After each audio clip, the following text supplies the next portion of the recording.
Hello, welcome to the Healthy Alternatives podcast.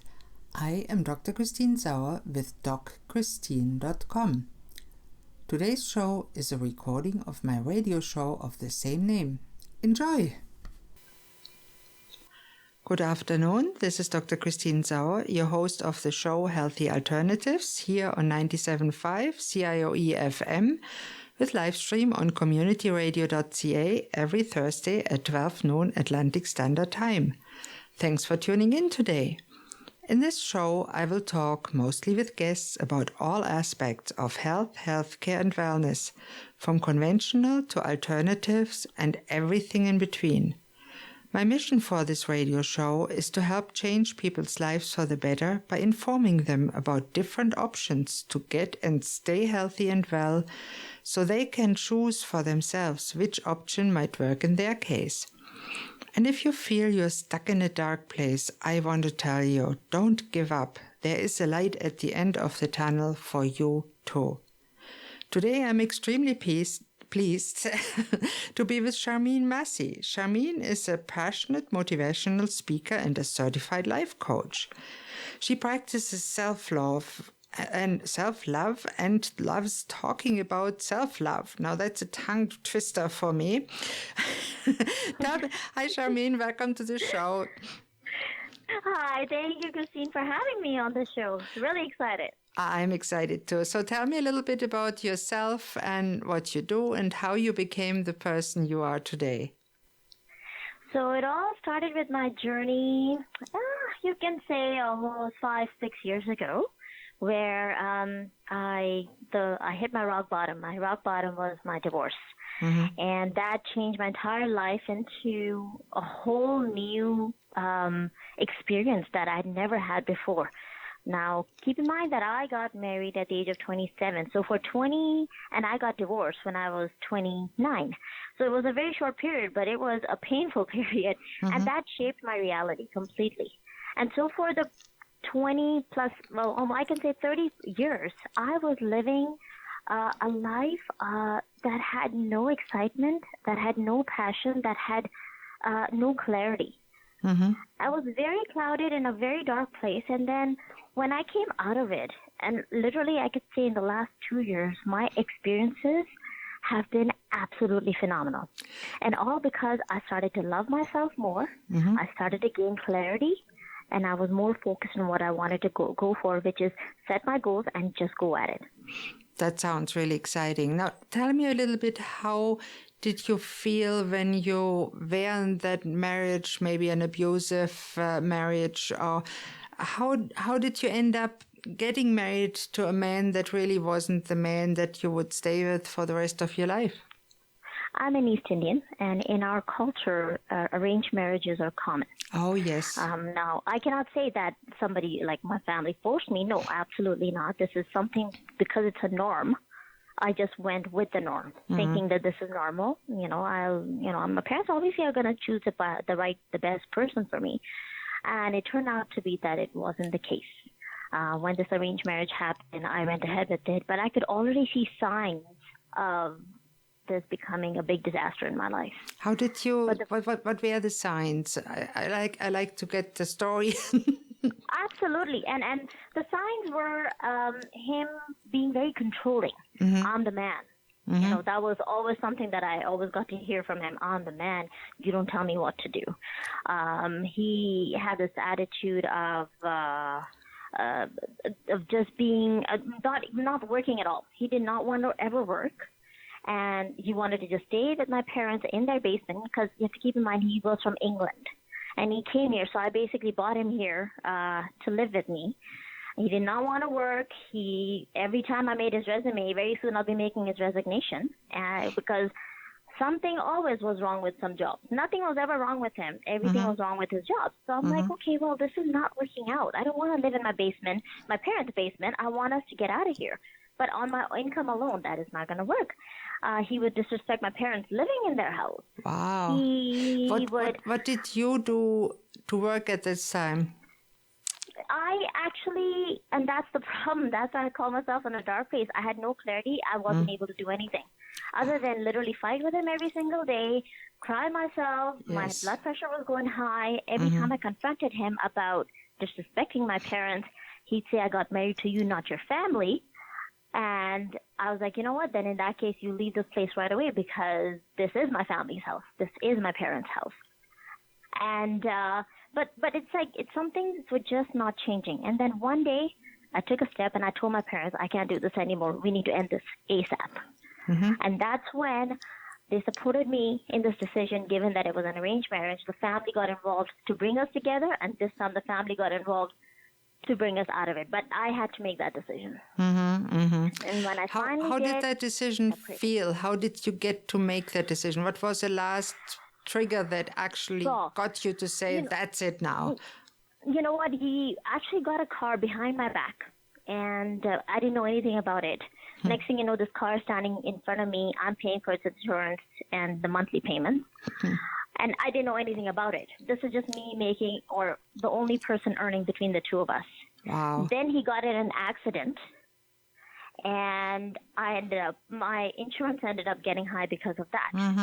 I'm paying for our phone bills. I'm basically taking care of major expenses, and I'm getting no help whatsoever. So he ruined you financially, and he didn't care about it. Ruined. No, and to him, it wasn't a big. He only lived for today. For him, life was just getting by, and he was okay with that. I had bigger dreams. Good. And we couldn't even sit in the same room together. We had, within 2 months of us being together, we had 2 separate beds. We wouldn't even be around each other.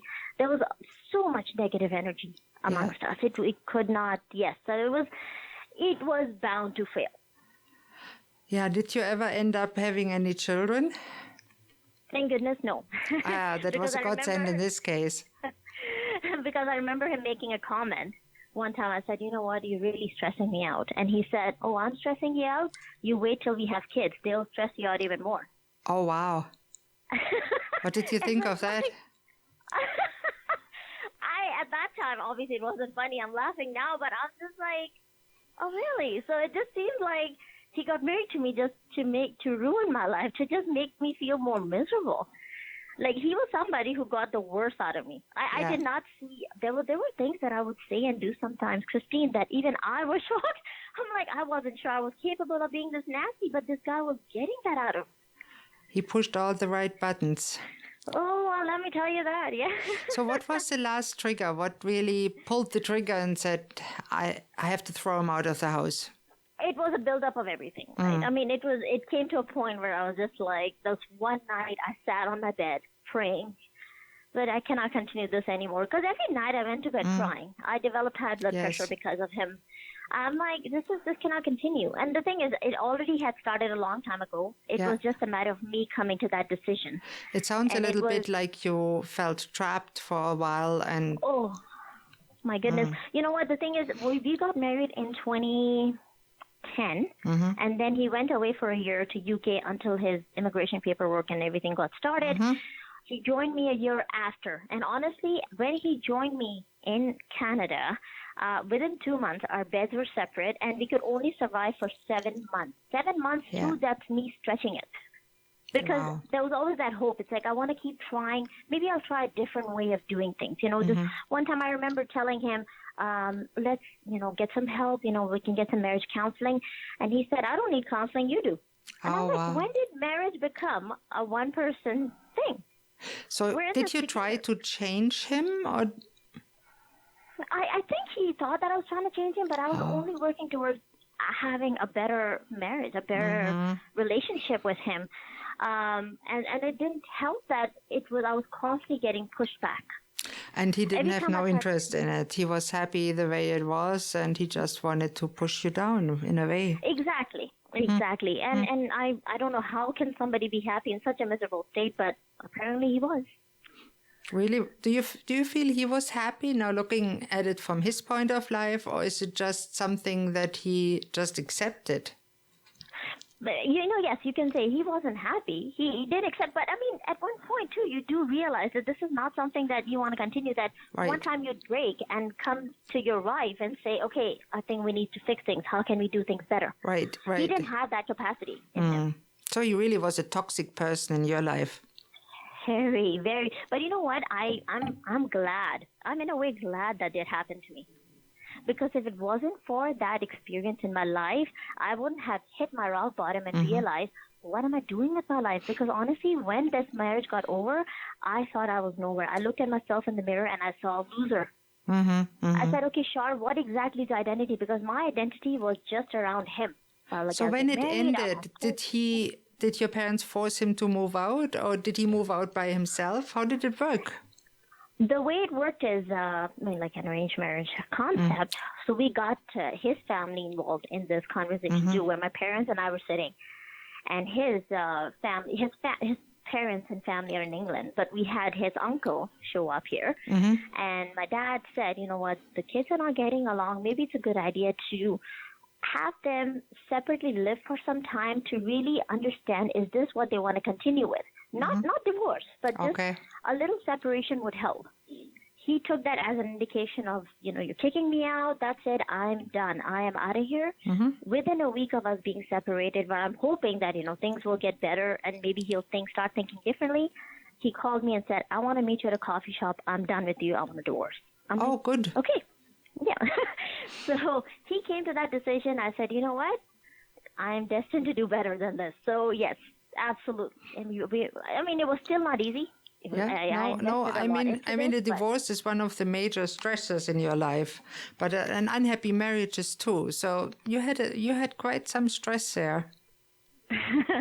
But and like I said, you know what? Now that I look back in time, it only made me stronger and wiser. So I'm in a way glad it happened. That's wonderful. And we all learn from those experiences. And it is a wonderful thing that it actually happens because we learn so much from it. And I'm glad you did, because some people never learn.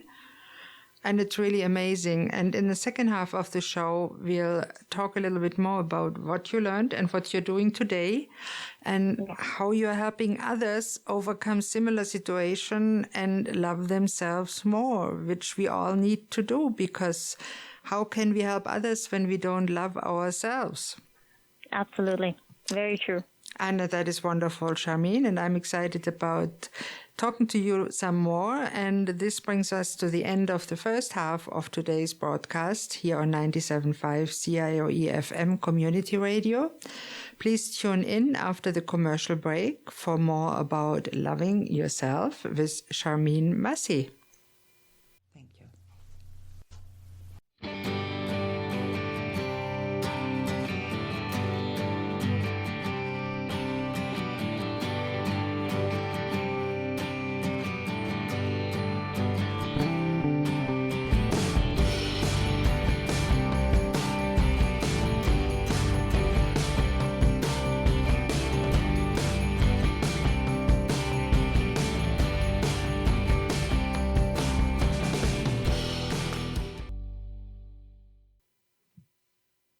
Hello and welcome back to Healthy Alternatives here on 97.5 CIOE FM or on the web at communityradio.ca.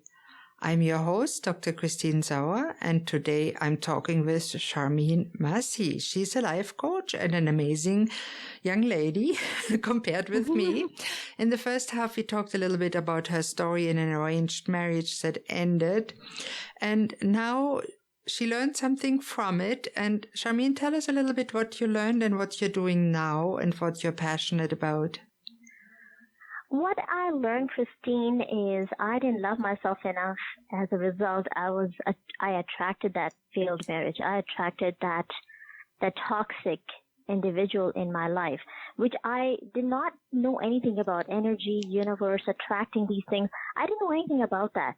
But it wasn't until I literally hit myself in like the head, and I was like, what is going on here? And I learned that because I did not love myself enough, that I allowed him to treat me badly. Because and that is a fact. It's like until you feel you're worthy of great things, you unfortunately allow all the bad things to come to you. That's right. And, you teach others to treat yourself. And if you don't love yourself, they treat you like a doormat and walk on you.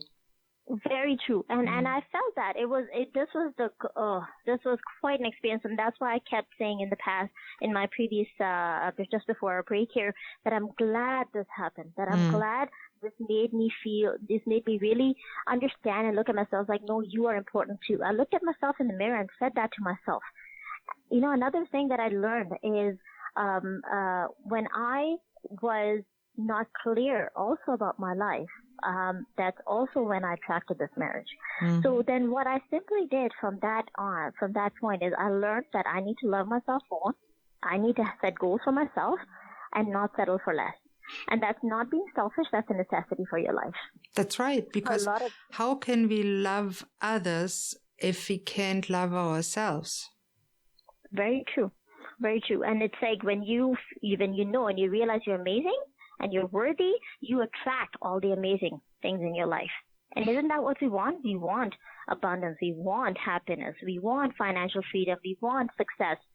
How can that happen when you yourself don't think you're worthy of it? Some people just settle for, oh, you know what, I've accepted my life to be miserable. No, that's not true. That's right. And we can change our fate. Exactly. You just have to take charge of your life. But the problem is also, Christine, I see change. Change is a big factor that people don't like because it makes you uncomfortable. It makes you come out of your comfort zone, and people don't like that. I know. And it's funny. There's that old saying that they always say, two things in life are sure, death and taxes. And I always say that's not true because taxes are not sure. You can go to jail and avoid taxes. But there is two things that are sure. And as you said, it's death. Of course, we can't avoid that. But the other one is change. We can't avoid it. Why be afraid of it? I love what you said. We have to learn to accept and embrace change. Well, and the thing is also, you know, the world around us is changing as well. We have to evolve and learn and grow and change. And then, but the thing is, if unless you do that, you're going to be left behind. And then you compare yourself with other family and friends who are growing and are doing very well in life. Well, they decided to get uncomfortable, okay? While you decided to stay in your comfort zone. Now, let me ask you, how did you learn to love yourself? Because many people might ask, well, I can tell myself I love myself more, but that doesn't make me feel that way. So how do you change from the wanting to love yourself to actually being able to do so? There was a mindset change, which took me some time to get into that level because I was always taught to live for others and not for yourself. That's unfortunately that was in the upbringing from what I've seen. And then I started to do things for myself, like little things. It started off with the little things, like let's just go for your manicure, pedicure, you know, without any event or reason. Just go and do it. Treat yourself better, right? Just go for a massage. Let's take a trip. Just out of nowhere, just be more spontaneous for myself. Things that made me happy rather than worrying about is somebody else happy rather than pleasing others. Very true. And I stopped doing that. That's so important. And I love what you say. So do little things that you really want to do and just go ahead and do them. Do it. And you know what? The overthinking is what will kill it the most. Because the more we overthink, oh, no, you know, I don't have, maybe I'll do it tomorrow. The more procrastination and overthinking comes in, the more you're not going to do it. That is so true. So the best thing is the minute that thing strikes, okay, I want to go get myself an ice cream, you go get yourself an ice cream. Don't make excuses. That's true. Don't make excuses. I think that is so true that you say don't make excuses because the excuses won't last. No. They won't help you. And then you sit back and like, oh, I wish. You know what, honey? You can wish all you want now. Time once gone doesn't come back. So it is so true. And I volunteered at a hospital in a palliative care station. I talked to dying people a lot, and they said, nobody said, I wished I worked more, or I wished I pleased others more. They said, I wished I take more risks. I did what I really wanted to do in life. Yeah. I wished I loved more, spent more time with my family, and that's more or less what they have when they regret it. Some people say, oh, I had a good life, I'm ready. But many people had some regrets and say, I really wanted to do this and I didn't do it because I thought I didn't have the money and now I'm dying and I still didn't do it. Very, very true. And you know what? And then that's, I'm glad you said that, because something similar that I've also mentioned in my book, which I'll talk about later, that the time is precious. It is so important that we live in the moment rather than worrying about what happened in the past or what will happen in the future. Let's make our present better. It's a gift. It's a present, right? People say that. It's a present. It's a present. And that's the only time we have is now. Now tell me a little bit about your book. So this book is, it's very closely related to our everyday life. Because what's it called? I was in that, it was called Truly Living or Just Surviving. And basically, I know I was like that too, where I was living a robotic life of just doing the same routine every single day, but expecting expecting different results. And it doesn't work that way, because, I mean, if your approach every day to certain things is the same, you cannot get different results. You're going to get the same results. And when I look back in my past to what I am now, I basically wanted to create a tool for everybody, like a step-by-step action plan for them to see how that can enhance or set up a really good foundation for them to attract more abundance, more happiness, more peace of mind. And I basically talk about very simple everyday things we do without thinking, but now you have to actually pay more attention, like everyday clarity. You know, oftentimes when we feel clouded and we don't know that clarity is even something out there that needs to get addressed, but it is. Yes. Until you have clarity, how can you move forward? Very true. Very true. You need to know, right? You need to be clear about what you want in life. Exactly. Second one, like there's 8 chapters, and I'll just name a few. So clarity is certainly one of them. Focused is another one. When we're not focused, you have this goal to reach. If you're not focused, how do you get there? That's so true. These are just, again, everyday little things that we take for granted and don't really pay much attention. But this is literally what's creating the quality of your life too. And it can take a while to actually find a focus that you can really focusing on and be passionate about. Very true. And you know, basically in this book, all I'm talking about is simple, like simplistic words every single day thing, which is we will always be a work in progress. For up until we will always have something to work on or work towards. That is so important. And I certainly will share the links that you gave me. How can my listeners, if they listen to that and want to contact you, what's the best way to contact you? I am a Facebook fanatic, so you can certainly get them to get on my Facebook and send me a message or add me as a friend. And you know what? I just simply love making friends. You know, if you just want to simply just say hi and chit chat, I am more than happy and willing to do that. I have my own YouTube channel where I passionately talk about my self-love videos, some very short videos. So certainly you can check me out on YouTube as well. And my book is, of course, on Amazon, so you can certainly what was it called again?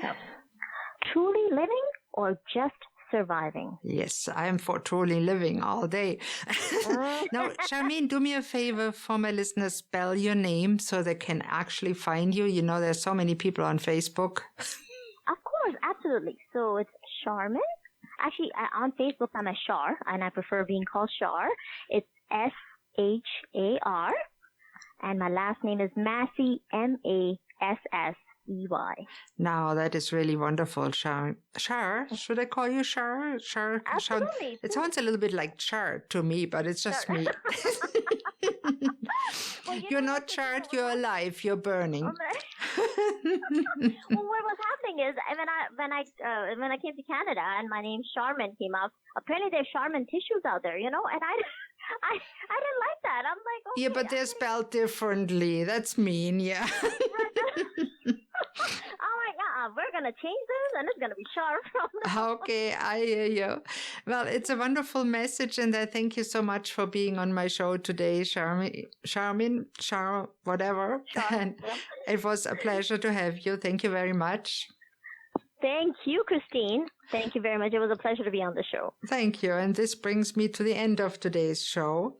And please don't hesitate to contact me with any questions, thoughts, comments, or suggestions. Or if you'd like to contact Jar and forget how to contact her, my email here is christine@communityradio.ca, or contact me through my website, docchristine.com. I'm always grateful for any feedback. I also want to extend a special thank you to today's producer, Jim Francis. Thanks, Jim. You might not know this, but this is a volunteer-run non-profit radio station. And we even have an art gallery. Thank you all for listening to Healthy Alternatives. I'm your host, Dr. Christine Sauer. Tune in next Thursday at noon on 97.5 CIOE FM Community Radio with live stream on communityradio.ca for the next episode. Goodbye and have a great day.